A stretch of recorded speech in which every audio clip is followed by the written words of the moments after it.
Hello and welcome to the No Flipping Excuses Show, the only podcast in real estate investing that teaches what you need to know to find and flip deals right now. Break free the chains that are holding you back and join us on this episode with Jason Lucchese. Hey, what's up? It's Jason Lucchese and welcome to the No Flipping Excuses Show. I am super excited. We are officially back.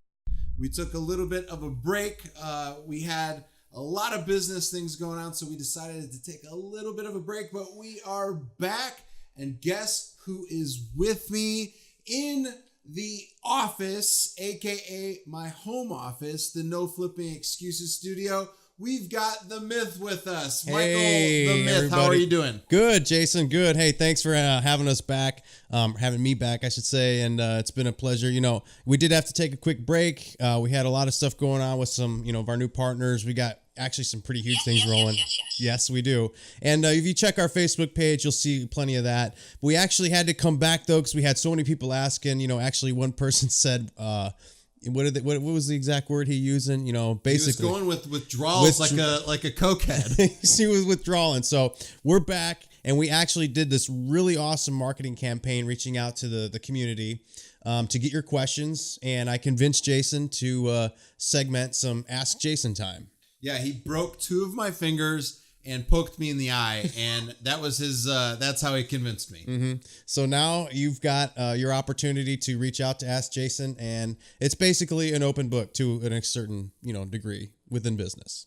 Yeah, it's we've got a lot of great stuff in store over the next few episodes. I'm going to be reaching out to some really good friends of mine that are doing stuff across the country. So you're not just going to be hearing what's working specifically for us, but you're going to also hear about different niches as well. So land, tax liens, apartments, strip centers, self-storages.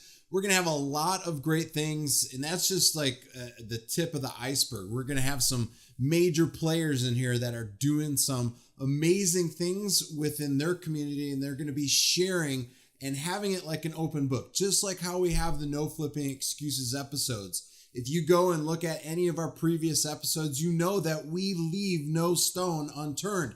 It's completely a game changer for you on all of our episodes. So, Mike, I'm really looking forward to the future here. Yeah, we've got a lot of stuff coming up, and just the community that you guys have helped us create has been great. So, just keep doing what you're doing, leaving us feedback on the iTunes. Like iTunes, that's the main one. When we see that, that gives us the fuel to create more episodes and put more out there and actually do more amazing giveaways. This is our season 2 launch, essentially. So we want to do giveaways and stuff in the future. And those reviews gives us, the feedback and the encouragement we need to just keep doing it. No, absolutely. And we just recently had one of our training seminars. It was a 3-day training seminar. It was very intense. Lots of walkthroughs of how to find deals, how to find buyers, how to find private money lenders. And one of the things that we did, and this is going to be the topic of today's show, is how to find properties and keep them for free. This is when I started talking about it, people were like, hold on. Wait, Jason, you said we could get properties for free. What's the catch? Yeah, we were actually going to go on a break, and you're like, when we come back, we're going to talk about this. And people were like, do we have to go on break? I want to know now.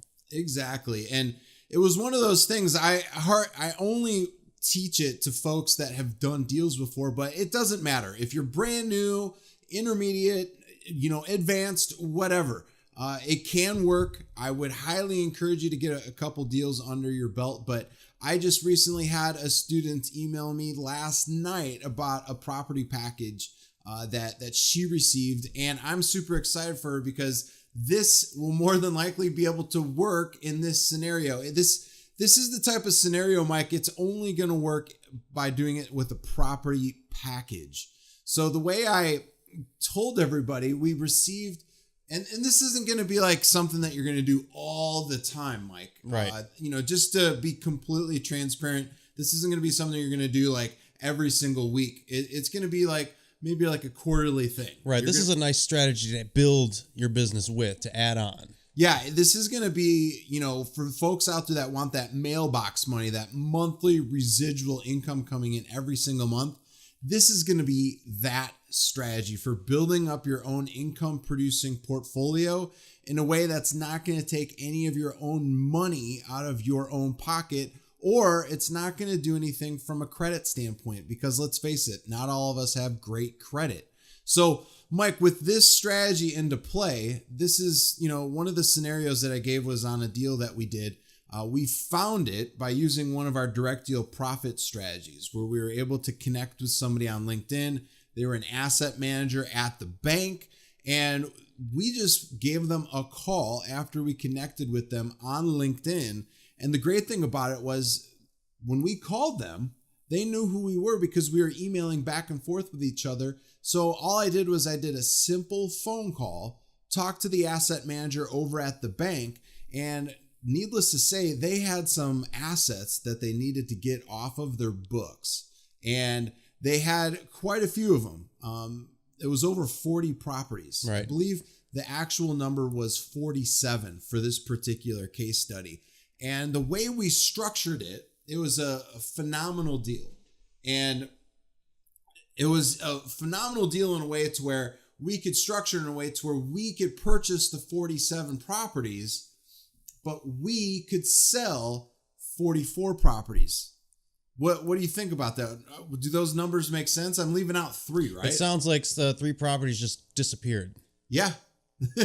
So all I'm doing is I'm using still a transactional period to where I could do these deals. It's very simple. So to break it down for you, from a transactional period, you're not using any of your own cash or credit.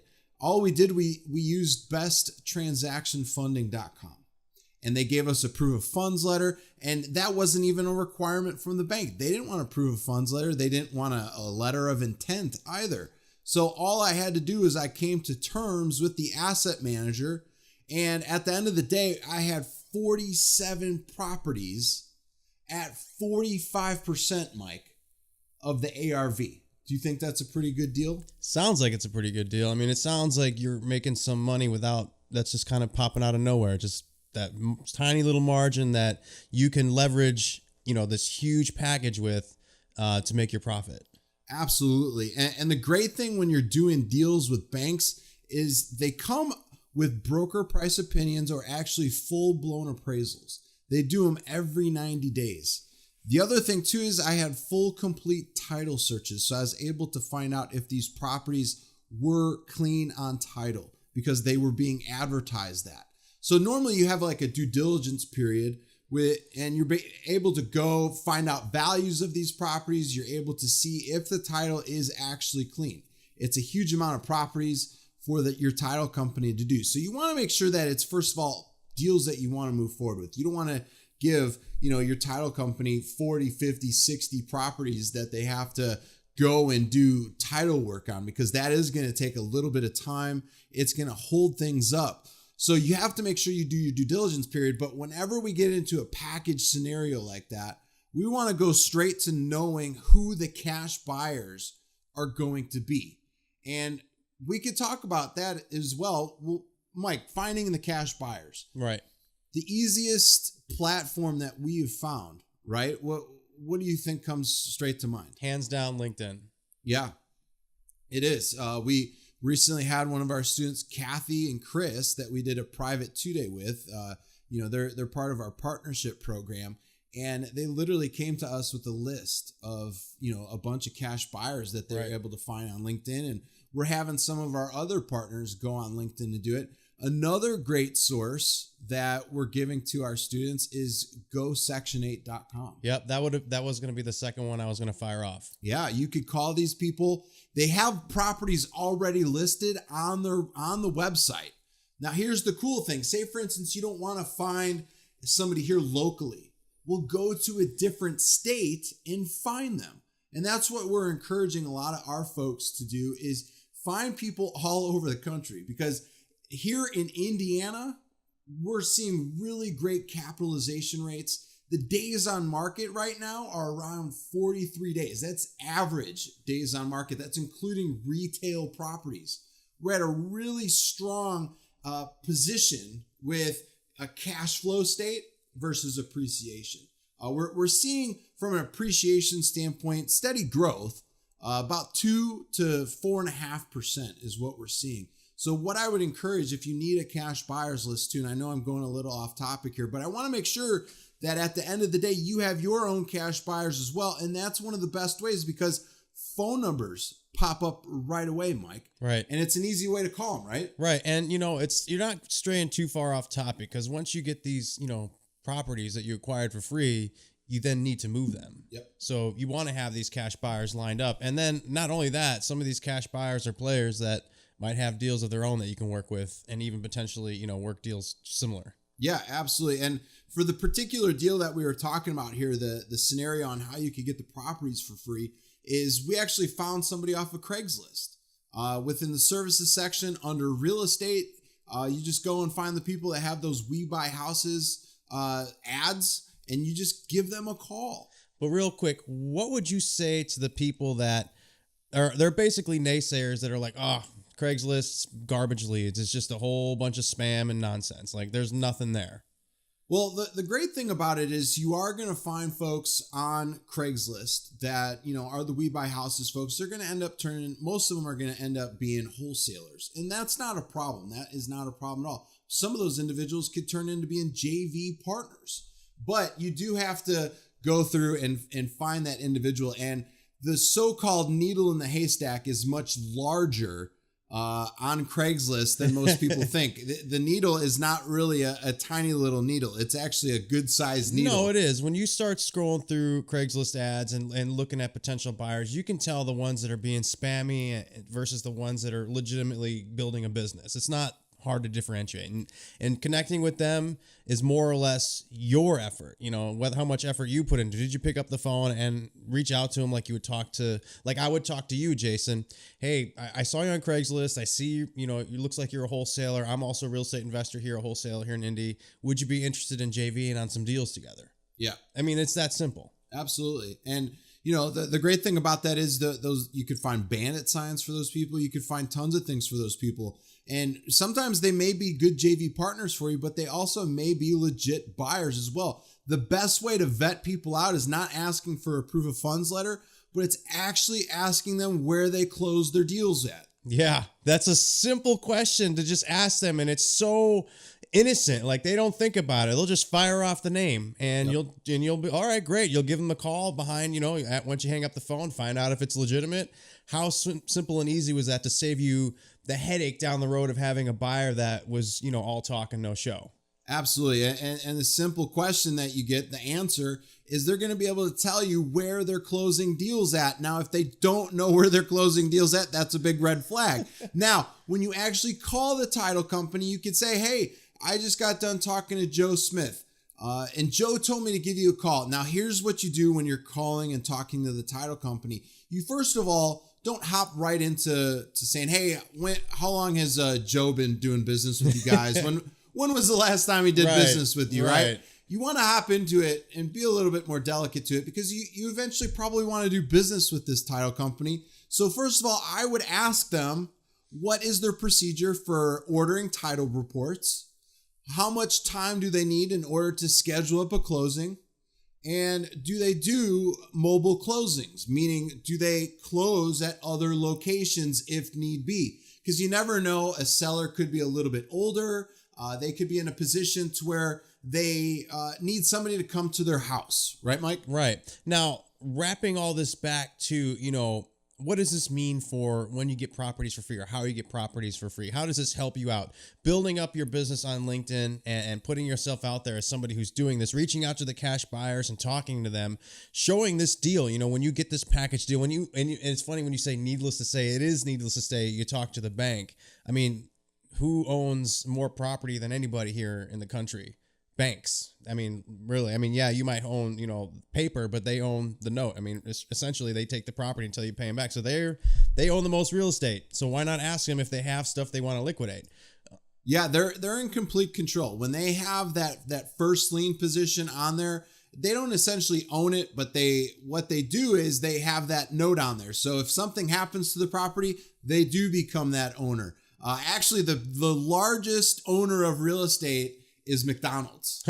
That's true. Okay. You got me there. You got me there. All right. So yeah, the largest owner, and that wasn't Ray Kroc's idea. If you saw the movie The Founder, which I have in my desk and I haven't taken it out because it's free, I've got it's on Netflix now. It's all over the place. Well, and we read the book, and the book was much better. The book was good, but to circle it back, how to structure this the right way with your property package is, I'm getting it at a super, super discount, right? Yeah, huge. And I'm buying low, and then my whole goal is to also sell it for a premium, but I want it to be a deal to that cash buyer, You're right? selling it relatively low. Yeah, I am. I'm selling it relatively low. So in this particular scenario that we did, we bought the 47 properties. My company bought the 47 properties. We closed at 10 a.m. in the morning. And then I advertised the package as 44 properties to the end ultimate buyer. So there wasn't any deception done. I just didn't want to sell him the other 3 properties. I wanted those. So all I did was I advertised them for the price that I needed. So I added a little bit more to what the bank was asking for their purchase price. Okay. So at this particular time, I'm looking at 3 properties that I'm keeping for myself that I could get free and clear and have them start income producing for me. I could place tenants in them, and now they start producing monthly cash flow for me. So what I do is I do an A to B transaction. That's important. I actually close on the properties, each individual one separately. So I become owner of record separately on each of those properties. And then what I do from there is I go and sell them, the 44, not the 47, to my end buyer. And that person is paying cash. So here's what you could do. You could either use what's called an escrow agreement, which is a document that's signed by the end buyer acknowledging that they will allow you to use their funds to use on your A to B transaction, or you could simply use a transactional funder. Either way, it gets the deals done. So when I close the B to C side at that standpoint, I'm selling them for the 44 properties. They're buying those. So I might make $10,000, $20,000, right, Mike? Yeah. Not a huge amount, $10,000-$20,000 on a big package. Not like a that. huge amount, but to somebody who's just starting their business out and they take this simple strategy and their business is just rolling, what's 10 to 20,000 at that point? No, that's huge. But when most people are talking about packages, they think, oh, I'm going to make $100,000, $200,000. What's $10,000, $20,000? Well, for me, I put that in there as a cushion, as a padding. So I was able to walk away with close to $20,000. But what most people don't understand is I walked away with 3 properties that were valued around $40,000 each. Oof. So that's over $120,000 in properties that I now have. And I was able to place tenants in each of those properties to where the capitalization ratio was close to 22%. And now you have more options. Now you have cash flowing properties that you can keep for yourself and they're cash flowing great. Or you can then, rehab them or whatever, make them a little bit nicer. What is it? No. So the beautiful thing with this is the BRRRR method. So I didn't even buy, well, technically I did buy them, but here's what we do. I don't even have to rehab them. So we're taking out one of the R's. So I don't have to rehab it, but I am going to rent it. So it's going to be a shortened version of the BRRRR. So it's going to be buy, rent, refinance. Unless you do have to rehab, then it's going to be buy, rehab, rent, refinance. With this particular scenario, I've got properties that are now bringing in cash flow, and I've got these properties, $120,000 in free and clear properties. The cool thing about this, Mike, is that you can go and get a loan. You could do a refinance.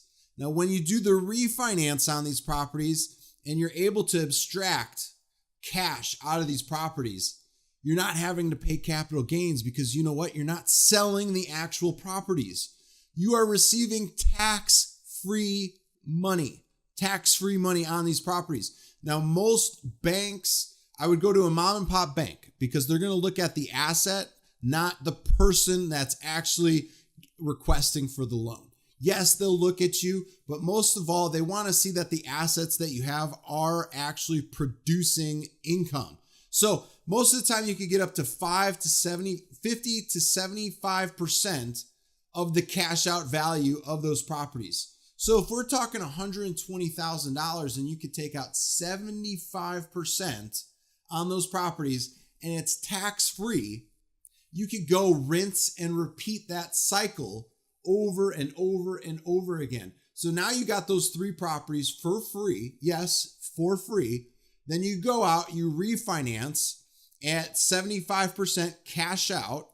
Any lender will tell you that you could do a refinance cash out at 75%. You go get that money, and now you could go buy 2 more properties, Mike. 2 more properties free and clear with tax-free money. How does that sound? Sounds like a pretty good deal. It does. It's a really great avenue for building up your generational wealth, leaving behind that legacy that you want to leave behind. And it's creating that portfolio for you that's going to be having you have money come in every single month. I like to call it the mailbox money, although it goes directly deposited into the bank account. I still call it the mailbox money just because I love that term, that phrase. It's a great strategy. It is. And I mean, essentially that's what it is. I mean, when checks go out, I mean, it's like back in the day, the checks went out and they came in the mail and there you go. There's your checks for the, these investments you've been making. And that's, you're essentially going to work by going out to the mailbox, collecting your checks, going back in, and then you have the systems in place, your property management and everything to keep yourself out of the day-to-day stuff and focus on just acquiring more properties. Yeah, absolutely. And that's one of the things that a lot of new investors and even advanced investors do. Like we went and talked to the gentleman from yesterday that had, 13 properties for us to look at. He was self-managing all of those. Do you know how much of his time is being eaten up on all of those properties? If you value your time like I do, which I value it to the highest degree because you can't buy more of it. Yeah, you could take all the pills, the thrills, whatever you want to try and feel like you're taking back the aging process. But in all regards, we're all aging. We all end up in the same place at the end of the day. But here's the deal. Get as much time back as you want in your business. A true CEO does not work in the business. Oh, it was eating so much of his time that he actually admitted, he's like, yeah, I'd be willing to take less if I could just get rid of them all right now. Yeah. He did not want the hassle of managing these properties and selling them off one at a time and still having to manage the rest. It was too much. And I can imagine it would be. I wouldn't want to be managing 12 properties and it just would be, that'd be a lot of work.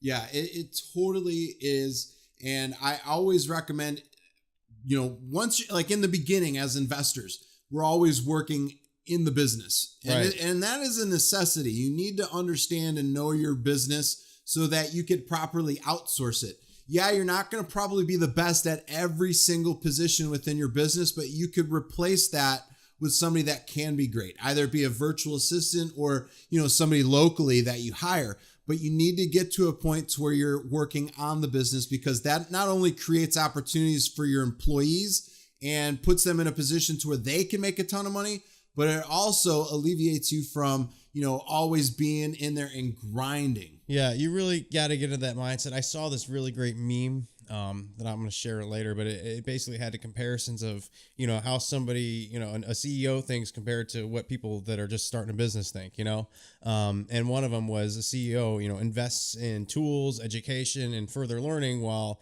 the other person is more worried about how much they're going to get paid for themselves and to be able to do the things they enjoy.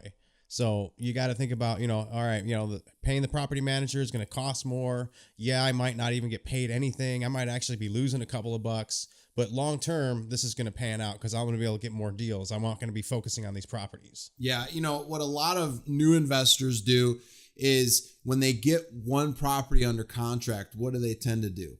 They focus all of their time and energy on that one property when other opportunities are zooming past them left and right. They're zooming past. Oh, they go by fast. I mean, you hear about a property and a deal and like that, it's gone. In fact, we thought we had a bead on a property. It wasn't too long. We got this lead, and it was 8 o'clock at night, and you had asked me, hey, follow up this real quick. And I followed up with them just to find out it's already under contract with somebody else. Yeah.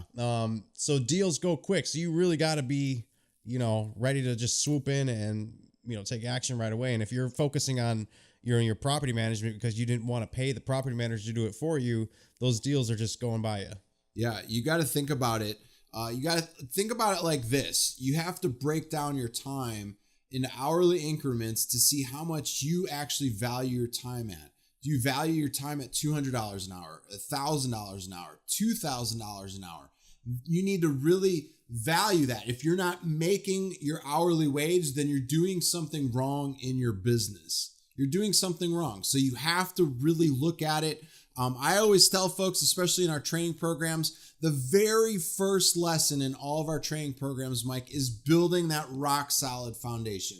If you don't have a rock solid foundation, you try and build up, the framing, and then you try putting the windows in, the drywall up, and then you try building a staircase to go up to the second floor. If your foundation is on a slippery slope, it's eventually going to fall over.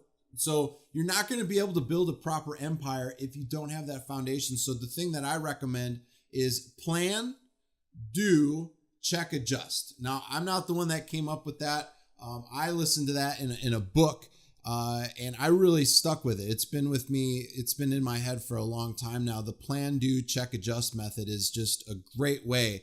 You plan it, you do it. If you need to adjust your plan, then you do it. So plan, do, check, adjust. Yep. And I think that's a great way to end this episode coming up. Yep. We just did the season 2 first episode launch, and right there is a good way to leave it. Plan, do, check, adjust. And I know we covered a lot on this show because, the biggest topic, of course, was how to get the properties for free and how to culminate all that together. And the plan, do, check, adjust, and starting and building the foundation, as you were saying, is great because this season 2 real launch is really going to be about that. So it's going to be really great. Absolutely. And, one of the things is, like Mike was saying in the beginning of the show, we reached out to a lot of our subscribers to find out what they really needed in order to proceed forward and, smash out the rest of the year with a great success. We wanted to find out from you exactly what that was. So thank you. We're going to be covering a ton of great content, and it's because you left great feedback for us. And if you did not have a chance to leave us that feedback, you could always reach out to us. It's support@jasonluchese.com. And I know my last name is a tricky one there, so I'll spell it for you. It's support@jasonluchese, and that's LUCCHESI.com. So reach out to us if there's something specifically that you want us to cover. We'll get it covered for you. The other thing too, if you enjoyed this episode, make sure, if you haven't already, you become a subscriber. You leave us a 5-star review, because let's face it, I just taught you a strategy on how to get free properties. So leave me a 5-star review, or else Mike is going to get super, super upset, like he did to me, broke a couple fingers, poked me in the eye. And yes, I am joking. He didn't do that. I would get a little mad at him and probably throw some water on him. But at the end of the day, leave us a 5-star review. Leave us a comment on what you think about the show, because that helps us out a lot. And in the meantime, by you helping us out, it helps you out, because we continue to deliver top-notch information to you to help you in your business. But other than that, Mike, you got any parting words? Nope. Well, let's just see you on the next episode, and make sure you reach out with any questions. See you guys soon. All right, well, take care. See you later. Bye now.